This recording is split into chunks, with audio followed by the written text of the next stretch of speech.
handle their relationship with Venezuelan counterparts.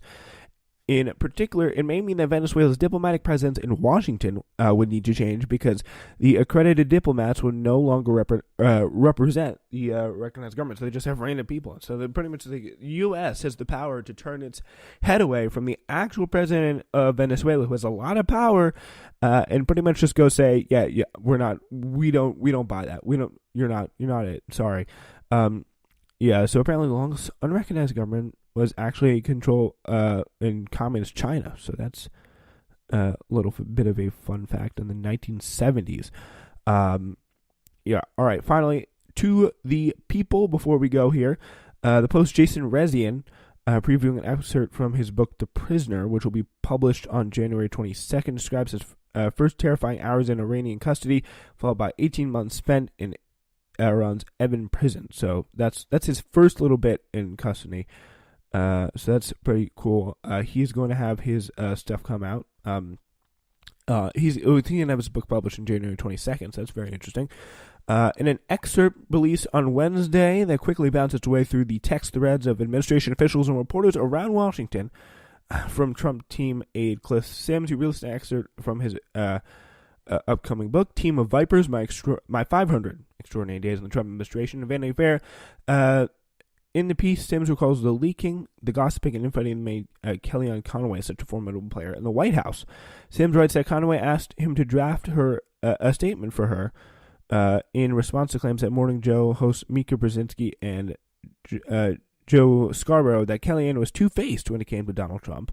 I was a little surprised when she called me upstairs to offer to discuss issuing a response. I'm assumed that she may fear that Trump would believe the charges, which would threaten her plum White House position of doing whatever it was she wanted when she felt like it.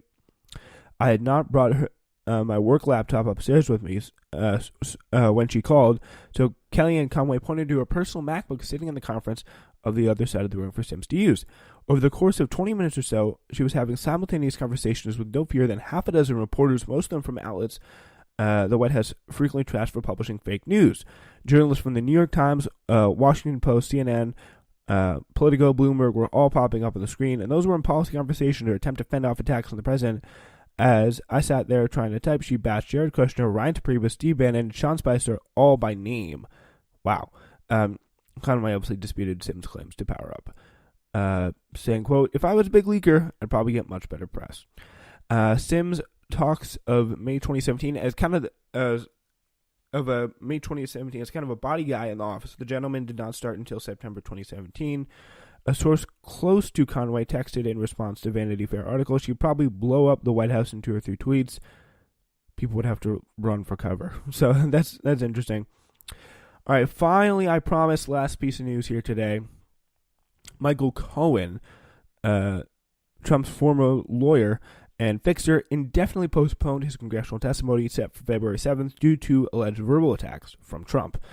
The most upsetting thing about all this, according to Elijah Cummings, the chairman of the Oversight Committee, said the most upsetting thing about all this was that Mr. Cohen was intimidated.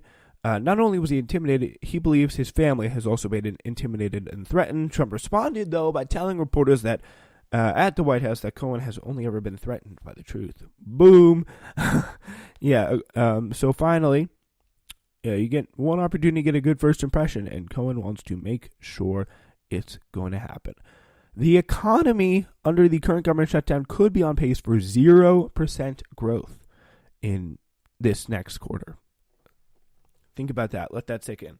Have a great day, everyone. It's been the Wake Up.